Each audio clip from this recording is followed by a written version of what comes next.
Okay, so in this video I'm going to take a look at data transformation from the R for Data Science.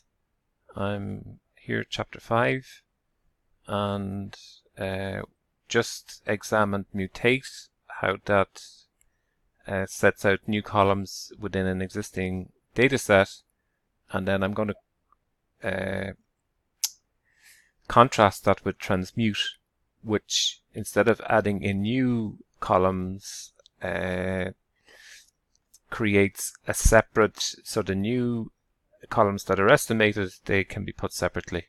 Okay, so to see that in terms of implemented in terms of R, we had, if we again delete out the data that was here and generate the flights, the small flights that appears as an object, we have 7 variables here. We have 336,000 observations.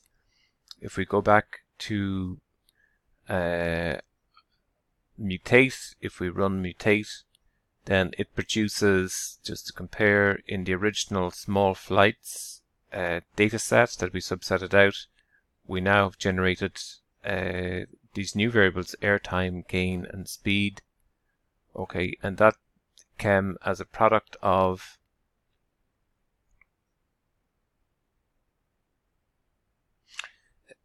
the gain and speed here. Again, if we want to create a third column, we can go gain per hour, and you can see we get gain per hour. So we took gain, hours, gain per hour, and this final column is a product of this one. To compare that with transmute, in the case of transmute here, we exactly performed the same estimation as we had done before, but with transmute it separates out the 3 columns, so it keeps these 3 columns as being separate. So we isolate the new variables that are created. Okay,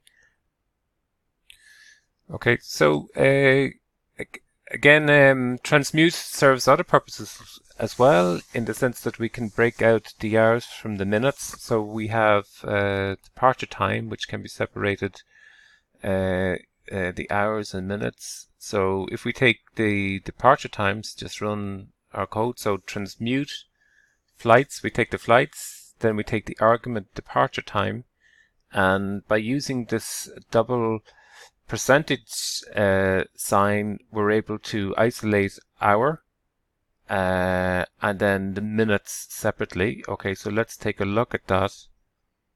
Okay, so we can see that departure time was 5:17, and by using this transmute function in the dplyr package, we're able to take the data set, isolate the departure time, take the departure time, and break out the 5 hours to 5 hours and the 17 minutes to 17 minutes. So the 17 minutes, and that allows us to separate or stream out those variables. And again, that can be useful later on in terms of working with hours and minutes.